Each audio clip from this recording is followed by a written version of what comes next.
Hello everybody, this is Wild Thing Live and in your face, and this is my finesse Texas rig setup. We're going to go over step by step how I do it, and it's great for catching fish off the bank, fish in cover, fish, just in open water that are just really finicky around rocks, tree branches, smaller fish, bedded fish that might be not as aggressive because they are not eating but they're defending their bed, and on those really cold pre-spawn and post-spawn days where they're just not aggressive, especially in stained water. These are easy to use bobber stoppers, and yes, they are easy to use even though I made it complicated earlier. They're usually used for bobber stops, and these are called easy on, easy off tackle beacon bobber stops. You can get it for like $1 something at Walmart. And even though they come with beads, I like these fluorescent beads, especially when I'm fishing stained water so I can see the movement of the bait better. And these are a little bit better at protecting the bait and the hook, so you don't tear them up as much. Now, a couple of key things when fishing this bait: everything should be straight up and down. The lure, the hook, everything should be straight up and down. There should be no bulge. If this thing is bulging inward, like if this is really bulged inward, you're doing something wrong. Everything should be straight up and down. Okay? Straight up and down.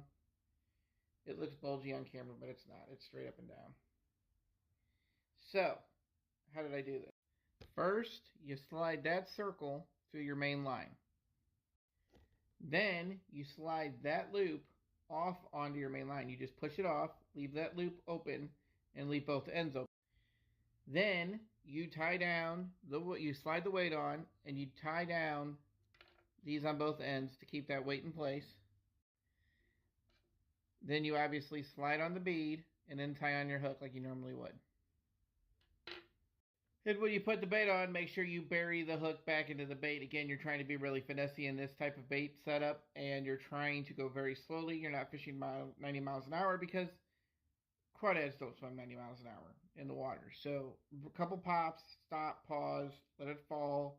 3 more pops, stop, pause. 1 pull up across the body for in strike position, and you should catch fish with it. A couple of key factors. These types of stops do work better with fluorocarbon and monofilament, not as much with braid. So if you do use these with braid, use them on a leader that has mono. Do not tie these type of stoppers onto braid. They will fall off. But in general, this is for smaller Texas rig presentations. When you're fishing in open water, like I said, a lot less cover. They will help more in cover than just doing the weight to hook Texas rig, the one you learned as a kid. And it will keep your weight in place and closer to the bottom where you're trying to be in the first place to make that crawdad bounce up and down. Just keep in mind, you're going to go a bigger weight size and a different type of bobber stopper if you're doing like punching and everything else. You're going to go like a 1 ounce weight.